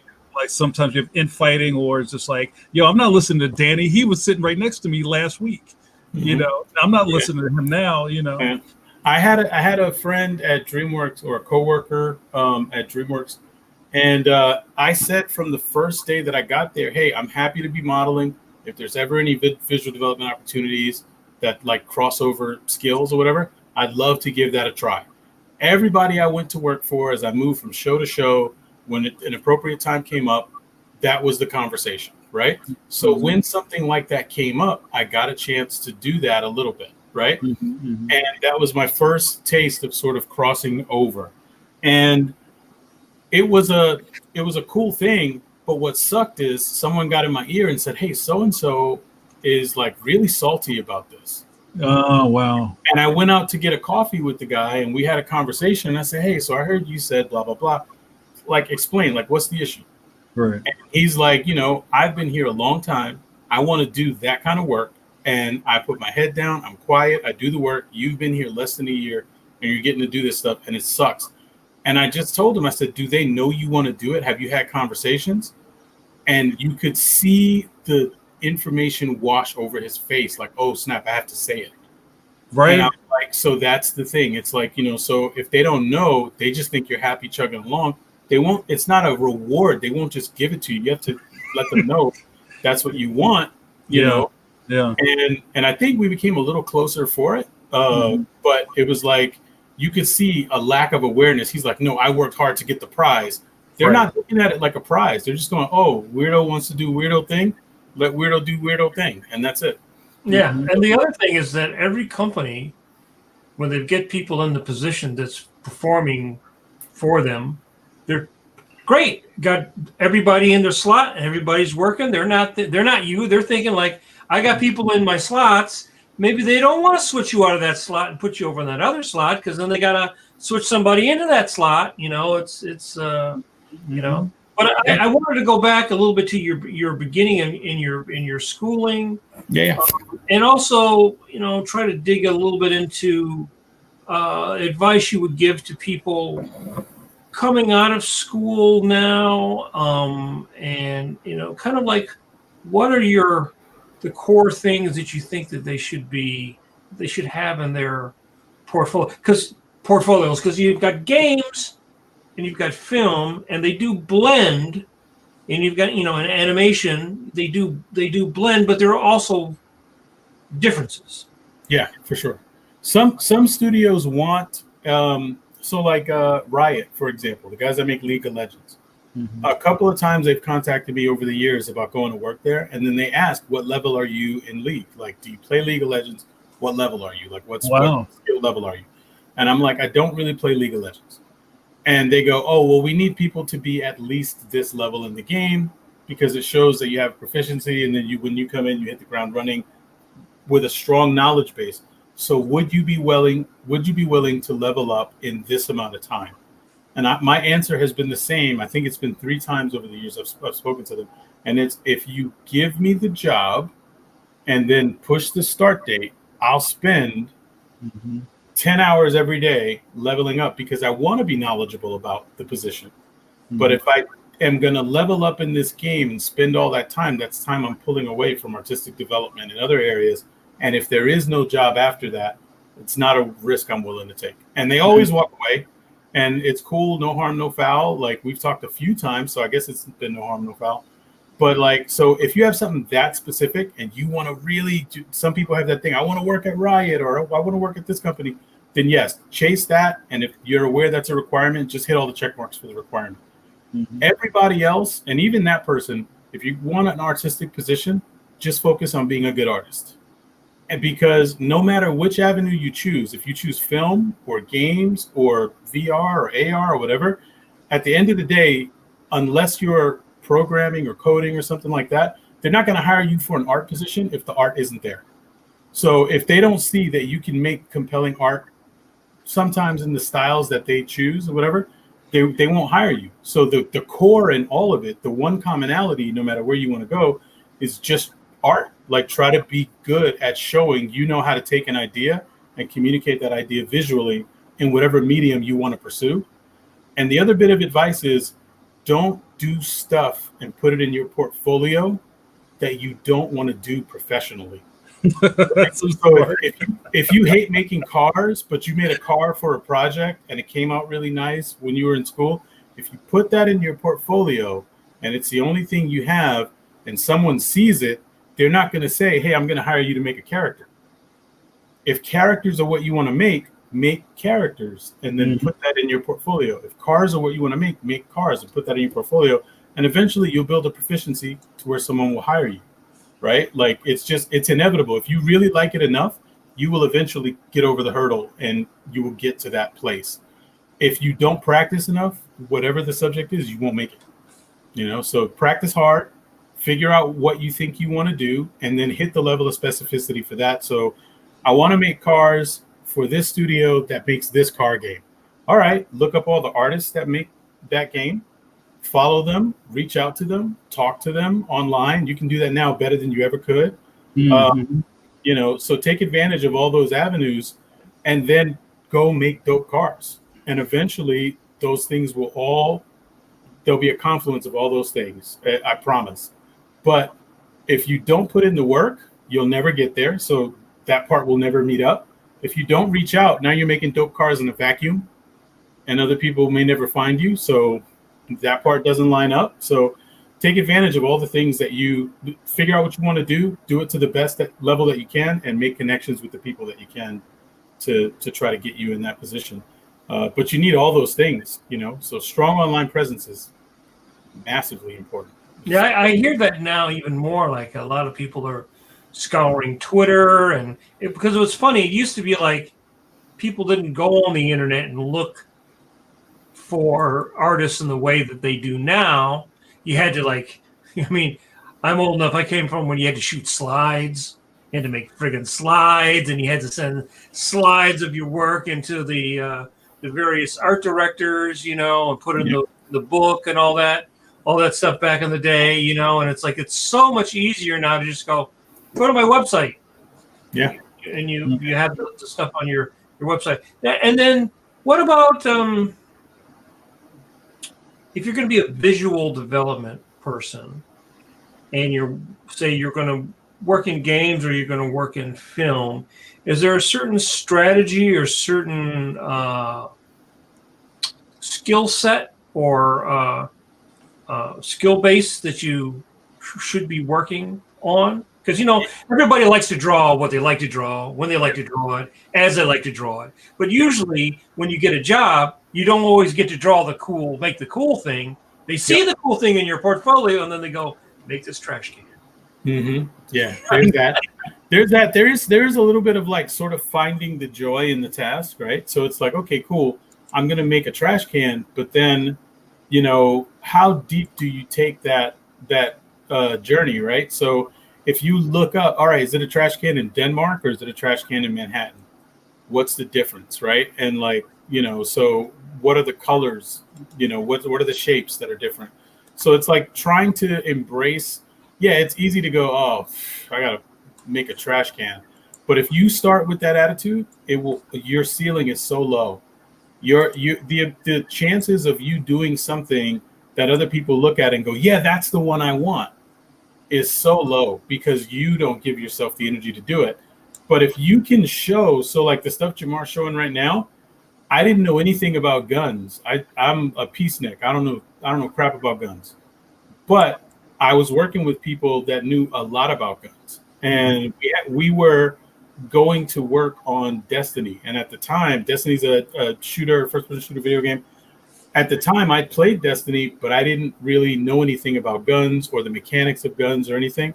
So when they gave me the task of hey, in the next few weeks, you're going to be transitioning off of what you're doing into making guns. Oh, the first thing I did was talk to those people. One of them was actually the leader of our group, and he scared the crap out of me. He brought a whole big bag one day to the studio and was like, here are all the gun parts it's legal for me to bring you in New York. That's what he said. And he put them on my desk, this big old clanky bag, and I started rifling through, and it's all these pieces of guns. And I didn't know that. He said rifling. Yeah. But it's but the thing is, he knew what was legal in New York, which was scary as hell to me. So I was like, all right, don't mess with Jack. Jack is someone you don't mess with.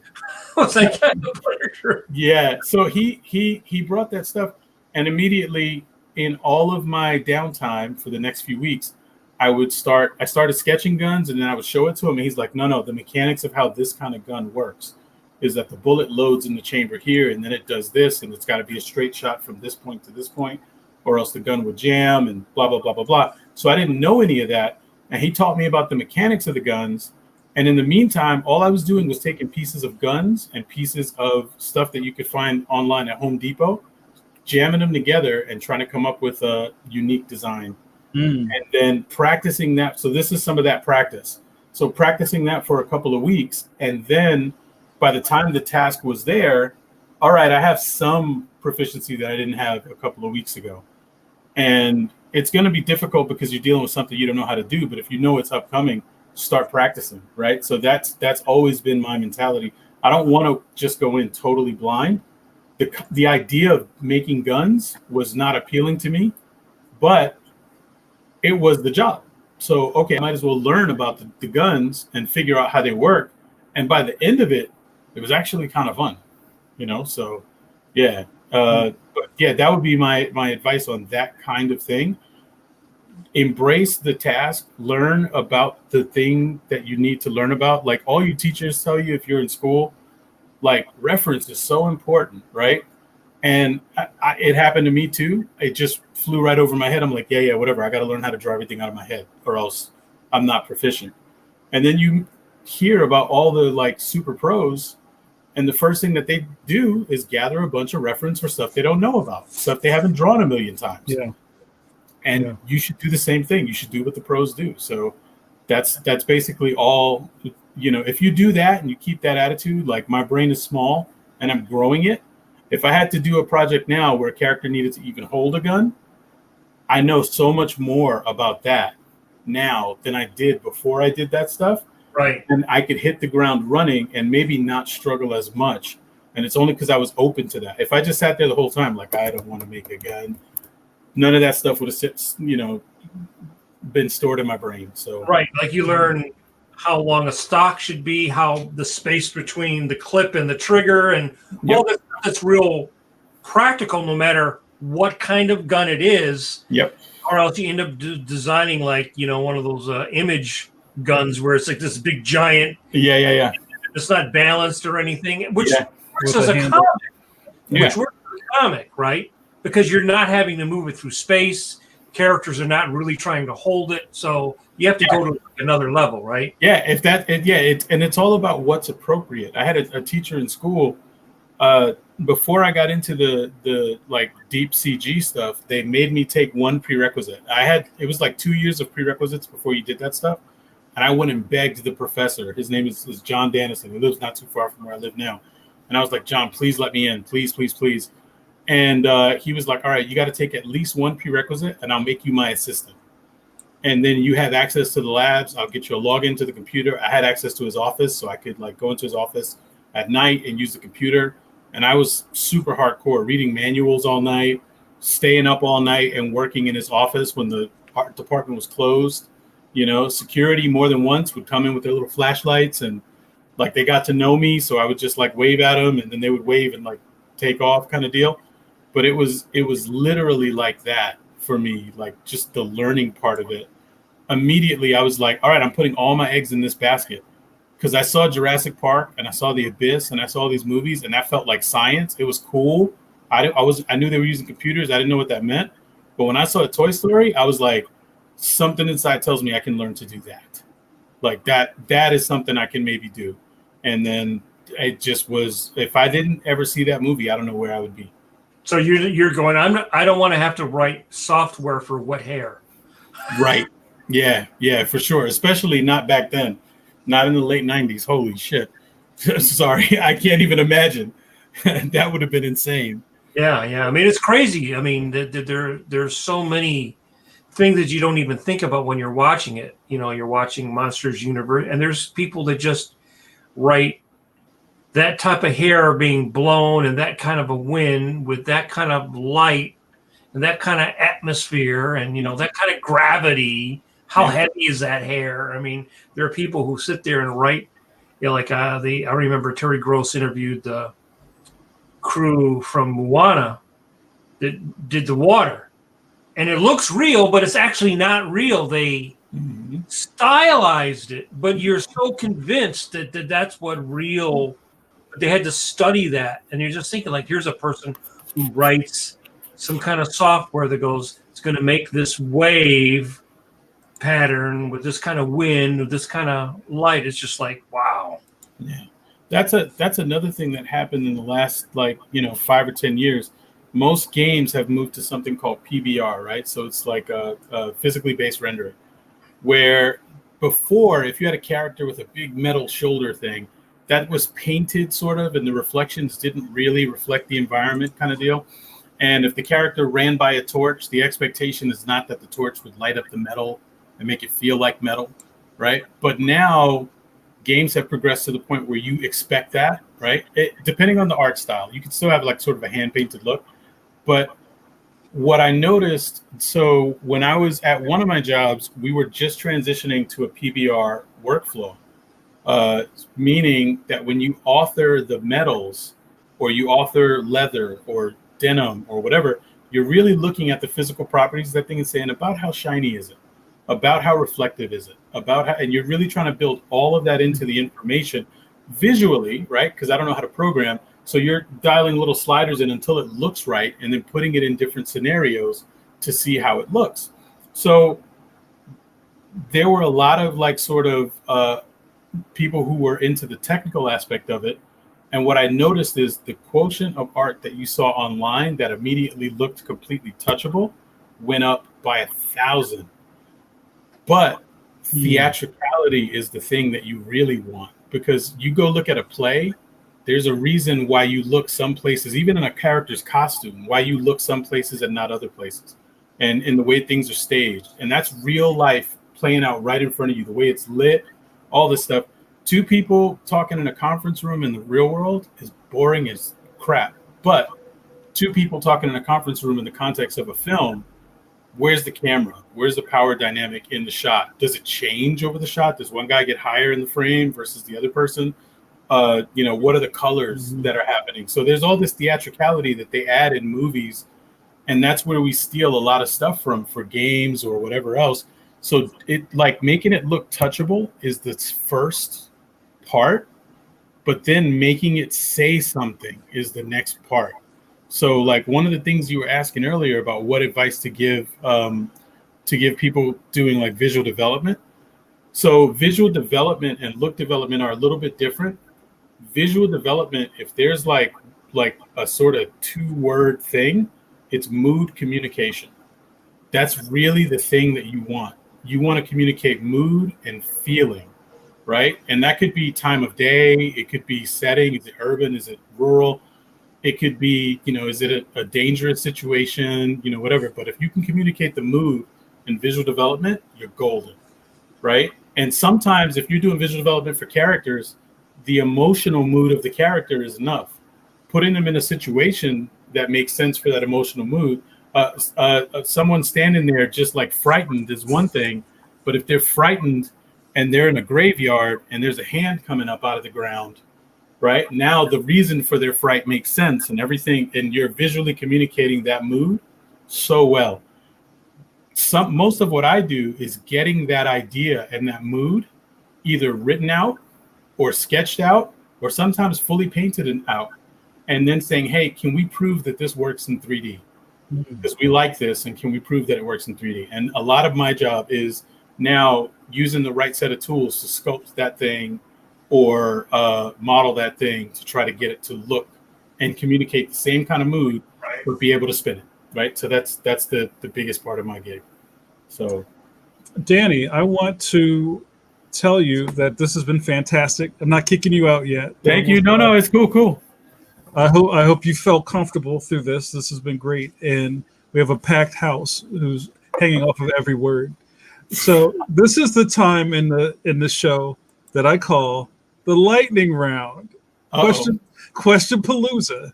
So okay. The reason I've enacted this is that we have so many questions.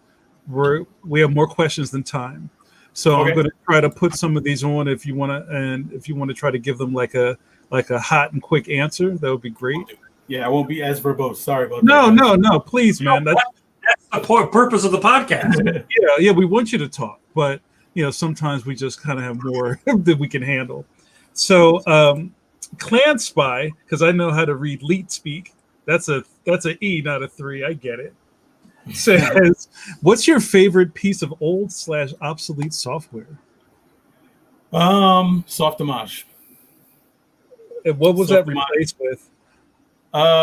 Maya mostly, but Softimage was a fantastic piece of software where it was ahead of its time. Anything could talk to anything, so it was revolutionary in that it had a system called ICE as its backbone towards the end of its run, where you have a character walk in and flip a light switch, and physically the rotation of that light switch could talk to the intensity of the light, which could talk to the number of particles in the atmosphere, which could talk to the character. And this is years ago. So now almost every piece of software can do stuff like that, but Softimage was the first one. Wow, that's amazing. That I knew of, yeah. All right, our good buddy JRD asks, ray tracing is the latest big thing from gaming to transform computer animated films. Any thoughts on what's next? Everything real time. So everything being able to see. So for films, you have a strong rendering and compositing component. You render out all these elements that take a long time to make pictures. And then you have people that are responsible for doing the compositing of those things. Things like Unreal Engine are being used in live action, right? So like everybody's seen like The Mandalorian with the virtual sets and all that, taking that technology and using it in animation to create everything real time, including real time compositing. So as animators are making choices right now, if you've seen any making of stuff, right? Animators are animating, but a lot of times they only see a proxy version of the hair or a proxy version of the lighting. It doesn't look like the real shot. Soon it's going to be almost WYSIWYG, like what you see is what you get. For when an animator is animating in a shot, they can see all the stuff as though it's going to be on the screen. So they'll be able to compose a shot even with things like long shadows and stuff like that in mind, again, to communicate mood. So real time. All that stuff that you're saying about ray tracing and all that, happening, but in real time. Wow. All right. Clan Spy comes back again with another one. What changes are different companies you've worked for in their approach to a common what changes are different in companies you've worked for in their approach to a common process, i.e. look dev? Yeah, so some companies don't embrace the idea of look dev at all. They've got a bunch of people who, sort of came up in a system and usually learned to do that train car system. And that's what they stick by. And it works, it's fine. It doesn't reflect the potential that the computer has for you anymore, the software or hardware. So I think it doesn't make sense to silo modeling and rigging and animation and all that stuff anymore as much when you can one person can do a lot now. So depending on how flexible the company's management is, they embrace that more or less. When they embrace it more, look dev. When they embrace it less, visual development, production. Right, so like that's the biggest difference, I think. Okay, a couple more. Yeah, you're doing great. Thanks.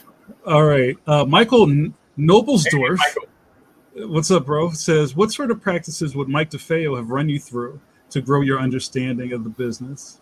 So Mike was basically Superman, right? Like I mean that in the best possible sense. Like he would. Like all of a sudden you'd just be working on a project. He sees people are getting a little burnt and he would go, hey, I'm going to get some beers and a bunch of clay. And maybe every Tuesday or Thursday, we just hang out after work and do some sculpting or whatever. And he's a tremendous sculptor, right? If you haven't seen his work, look him up online. Just look up Mike DeFeo sculpture. And he would be very generous with his knowledge about sculpture. And a lot of stuff that I still do today, I learned from him. But specifically, the things that he would look for the high point in a surface. And if a surface has more than one high point, treat it like two surfaces, right? So like my brow has a bump, here, right? But then another bump here. Those are two different surfaces. And if you treat it that way, you'll always be able to find forms that work in the round. So look for the high point in every surface. And the other one was put the camera below and put the camera above when you're working on something, because you can get something to look great from the front and from the side, and 3/4 just not working out and you don't know why. Look from above and below, and what you'll do most of the time is, like, say on the forehead, the points here, like where you transition from front to side. If you look from above and below, you'll see that you need to nudge this area in or out. And it doesn't just work for heads. Like any piece that you're working on, it could be hard surface or whatever. Look from above and below and nudge your angles from above and below. And your piece becomes more of a sculpture because it's not just working from a single angle. It's a magic thing. You do it in physical clay as well, but it really does help the thing work all the way in the round. So those are two big ones that he would always sort of harp on. Yeah. And that also works with Instagram selfies. Yes. There you go. Cat nose on there. That's right. All right, here's a good one from Quintonius Art. Hello, Quintonius. One more question. How important is it to find a mentor in order to level up? I think it's great to learn from people who know more than you. If you have the humility to say, I recognize this person knows more than me in a thing, and you can find someone that's willing to share what they know, the gap between your knowledge and them. What are you admiring when you look at any artist's art that you go, man, I really like so and so? You're admiring their expression of their understanding, right? Whatever medium that they're working in. So if you recognize the deficit in your understanding or ability to express your understanding, but you see that in someone else, and you can glom onto them and go, hey, I recognize this deficit. Can you help me fill that gap? And they say yes, whether it's paid or a friendship or whatever, man, ride that wave, right? Like, that's cool. Before we get out of here, I just want to sort of recommend this. And let me turn off my little blur effect here for a second so you guys will see my dirty office. Okay, That's sure. a real office, my friend. That's Yeah. right. But one of the hold on, let me turn this off. One of the people that I feel that way about is Tim Fielder, right? So this is someone I knew years ago. He just released a book called Infinitum, right? So check it out. It's tons of really great artwork that tell a really fantastic story, particularly if you're into Afrofuturism. Definitely give this book a look. But he's somebody that I would consider like that. He's someone I would consider a mentor like that. And I remember talking to him about this kind of work many, many, many years ago. And sitting in his car at the time, many, many years ago. Do you remember that, Tim? And talking about this kind of stuff after a late night at SVA, where we were both teaching at the time. So he's somebody that I would consider like that. Somebody who just like has a stick-to-itiveness to just go, I'm going to make this thing. And I don't care how long it takes me. I'm going to learn what I need to learn and just keep going. You know what I mean? So if you can find people that inspire you like that, great. If you can find people that will teach you, that's even better. But it starts with you recognizing the deficit in yourself that you are willing to work to fill. So, yeah. Last question, and we'll wrap. But this is I wanted to ask this earlier, but it wasn't time yet. Quintonius comes back around and says, "What advice can you give to an aspiring artist that feels hopeless due to our current pandemic? How do you keep the juice in the cup?" So for me, being personal, I have felt hopeless during this pandemic, right? I've got a son who is EMT tech, and I've got a wife who is a nurse, and I worry about them all the time. You know what I mean? And I worry about our whole family all the time with all this, So I think that's a human thing. That has nothing to do with the art part of it. As most things, when you start getting more used to something, I'm more used to the idea of this thing being around than I was back in March, right? So back in March, I was a bundle of nerves, like sitting there, like I can't even hold the pencil straight, right? Nowadays, it's a little easier to find spurts of, okay, I focused on the work. I didn't think about this other stuff going on in the world at all, right? So I would say just try to work your way through it. There's all kinds of different responses to this sort of thing. I'm not an expert in how anybody should think about art relative to this stuff, but it's human to be a little afraid. It's human to be a little worried about what the future holds.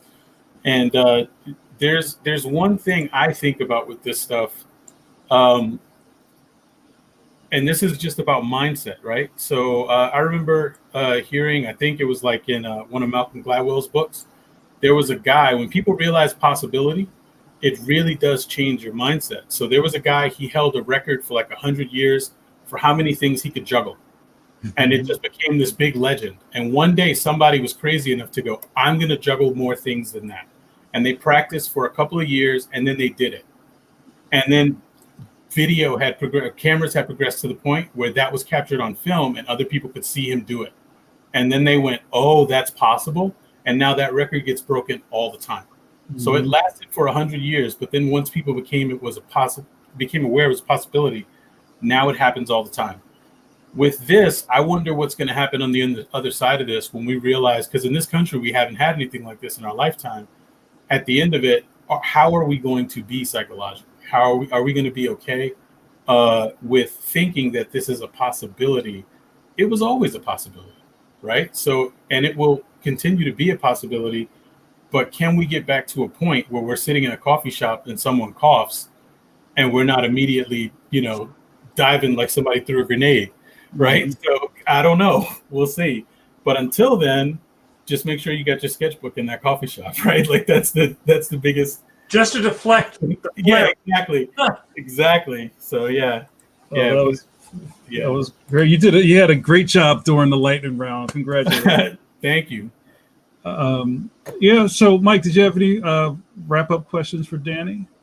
No, I think we covered it. If you had anything else you wanted to talk about, anything else you wanted to plug, want to tell people about stuff that you're into, things that you find exciting. I know artists always like to know what other artists find exciting or what they're into. Yeah. Really, for me, it's always the same thing, and it does go back to like a piece of advice, maybe for someone younger. Don't let the industry define you, right? Like, try to be a good artist. I've had so many friends that are like, I'm a digital artist, or I'm a modeler, or I'm this, or I'm that, like fitting into what the studio calls you. And I've just found it's helped me in my career to jump between different roles, between different positions, and it's really opened up the number of things that I could do professionally to just sort of try to embrace being a better artist, right? And if you do that first, if you serve that part of yourself first, other opportunities will become available to you. So that's what I'm into. So like if I'm doing a lot of drawing at work, I'm at home modeling or sculpting like crazy. If I'm doing a lot of modeling and sculpting at work, I'm at home drawing like crazy. So just that part of it is what always excites me. So for whatever that's worth for other people, like if you focus on the art stuff, I don't think you can go wrong because you'll use it all at some point. So yeah. What's inspiring you these days, or what's on your nightstand that you check out or read, or what are you watching? There's been so much stuff because we've been in the pandemic, right? So like I never played the Witcher games, but I just finished The Witcher. I thought that was fantastic. I can't wait for the next season of that. Earlier during the pandemic, I finished Watchmen, which I didn't really dig the movie that much, and I didn't understand the cultural significance of the book until I was much older. Sort of the whole anti-hero thing, but I felt like what they did with the TV show was fantastic to me. So that was really inspirational. Checked that out recently. But yeah, other than that, it's been just a lot of music, so I've been trying to tune out of visual stuff a lot more and listen to music. And of course, I'll hit up ArtStation or Instagram or whatever and find art that way. But yeah, I've been trying to like just sort of focus on just getting the job done and like listening to music, because otherwise I'll drive myself a little bit nuts, So yeah. Last question, and this is something I ask to all our creative friends, and we usually have a nice chuckle about this, but do you know how to relax, Danny? No. Like, so the act of taking a nap or kicking your feet up or any of those type of things, is that hard for you to do? The older I get, the easier the nap thing comes, but even that, it only comes on the weekends. It's like, I can, and especially now, the company I'm working for is on the West Coast.